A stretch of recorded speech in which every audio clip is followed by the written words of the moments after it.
Logistics are a challenge. We've got a 72-hour return notice that's in our rules, and so we'll be issuing that. I'm going to have a conference call with House Republicans tomorrow. I think the earliest floor action we could have is Monday, so we may inevitably be in a short shutdown situation. So that is Mike Johnson taking a second out from the busy, rollicking Melania debut premiere, whatever propaganda fest, to say that, well, we thought there could be a shutdown, but maybe not, because it's kind of looking like maybe this time Donald Trump made a deal with the Dems. And that begs the question, did the Dems play Trump or no, it wasn't that one. No, I feel like they're getting played. So let's talk about the details on that. The agreement that's currently being worked on, if it holds, and anything can change, would allow the Senate to act before a Friday midnight deadline to fund a large portion of the government for the remainder of the fiscal year.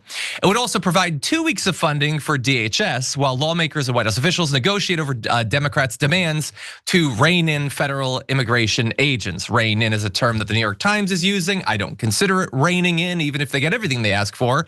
But as of right now, Senate Minority Leader Chuck Schumer has said he's willing to let DHS funding lapse in 2 weeks if the talks don't result in the changes that Democrats want. Those demands include barring federal agents from wearing masks and requiring that they wear body cameras, along with a ban on roving patrols and tighter use of warrants. So what he's saying is that we're now going to separate that from the rest of the budget stuff. So now if they do decide to pull the trigger on a shutdown, it's going to be very explicitly about that topic, which potentially could be dicier in terms of public opinion, or maybe not. Maybe it's actually just going to be a harder case to make, because what is happening here is that now we're going to be 2 more weeks removed from the thing that's gotten people fired up against ICE and DHS. And Chuck Schumer either doesn't understand that or does understand that. And who was it yesterday that warned you that he was likely to cave? Who was it on the damage report? On the Solo John show. Oh, somebody. Ashley, she was like, by the way. Oh, it was probably Ashley, actually. I mostly just hear what Ashley's mumbling to herself and then I say it and claim credit. So anyway, that's what's going on. So even if the Democrats got everything they're asking for, it really is not that much. They were having a discussion, hey, maybe we should have a ban on deporting US citizens. What are you talking? We have a ban on deporting US citizens. It's called the Constitution. You're not allowed to do that. They are starting at the bare minimum and not even really guaranteeing they'll get that. And so here is what Donald Trump said about this back and forth. America is setting capital R records in every way. Maybe, I mean, some public executions are definitely spiking. I don't know if it's a record, and our growth numbers are among the best ever. The only thing that can shut our country down is another long and damaging government shutdown. Remember, the last one was because he didn't want to subsidize your health insurance anymore. I am working hard with Congress to ensure that we're able to fully fund the government without delay. Republicans and Democrats have come together to get the vast majority of the government funded until September, while at the same time providing an extension to DHS, including the very important Coast Guard, which we are expanding and rebuilding like never before. Hopefully, both Republicans and Democrats will give a very much needed bipartisan yes vote. President Donald J. Trump. Does he know that his name is above all of these Truth Social posts? I feel like he doesn't need to post it again. But in any event, some Republicans are not happy about this deal, and I'm not really sure why on the substance of it. There are some corrupt reasons that a few of them aren't happy, like for instance, Lindsey Graham, that's been sort of holding things up at least a little bit. He called the agreement a bad one and appeared to be unhappy that it included a House-authored provision to repeal a law that created a new avenue for senators to sue the government if federal investigators gained access to their phone records without notifying them, basically saying we need to have that as part of it. And I wonder why he would think that. Oh, it's because he was eligible to potentially claim $500,000 under that provision, which was thankfully cut out.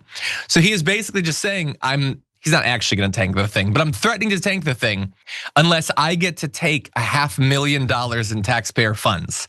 And I don't like that, Brett. That's pretty corrupt. But when he sees, his boo suing the IRS for $10 billion, maybe it's fair for him to want a little cut too. What do you make of this?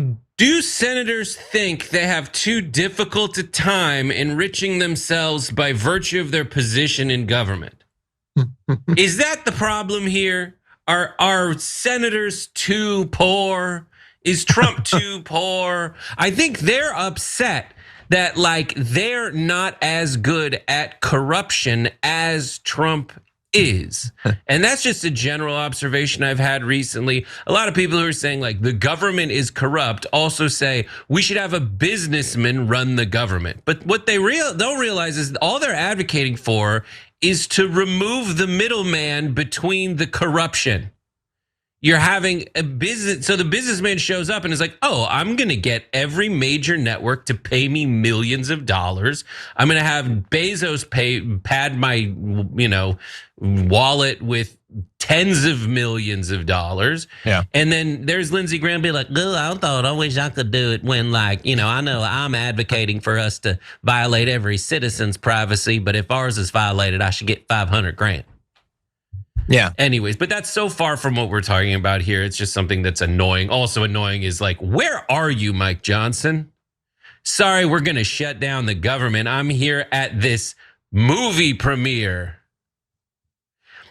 Like, there is no more District 1 versus District 12 so obvious than like people getting gunned down in Minnesota on the street while you're at a movie premiere for, your weird Hunger Games empire.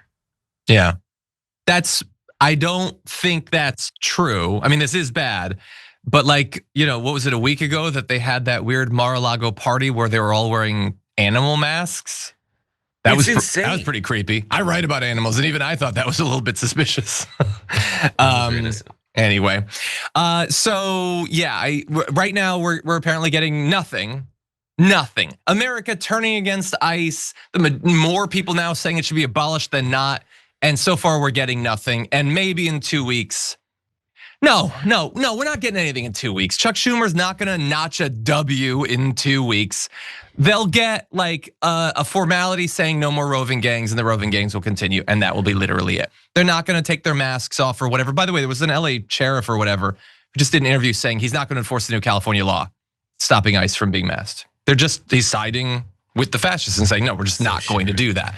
The LA sheriffs have a gang, a widely reported on gang that I think killed a security guard.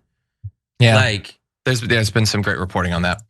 Well, let's move forward to more stuff that the Democrats say they're gonna do and then probably aren't gonna do. You know what TYT has always been about? Taking on the corrupt, greedy establishment. For us, it's the corporate media. We've been fighting that fight for over 20 years. For the cell phone industry, it's the same story. A handful of massive corporations ripping you off. That's why we're partnering with Noble Mobile. They're the only wireless company with the same mission as ours, to fight back. Their Noble plan offers unlimited data for just $50 a month. But here's the best part. For any data that you don't use, you get cash back. Real money you can spend however you want. Stop letting your unused data pad the pockets of billionaires. With Noble, you take control over your data. And by switching to Noble, you're directly supporting TYT in our mission of bringing you honest, independent news. So give Noble a try and make the switch today. Scan the QR code on the screen now or visit go.tyt.com/plan. That's go.tyt.com/plan.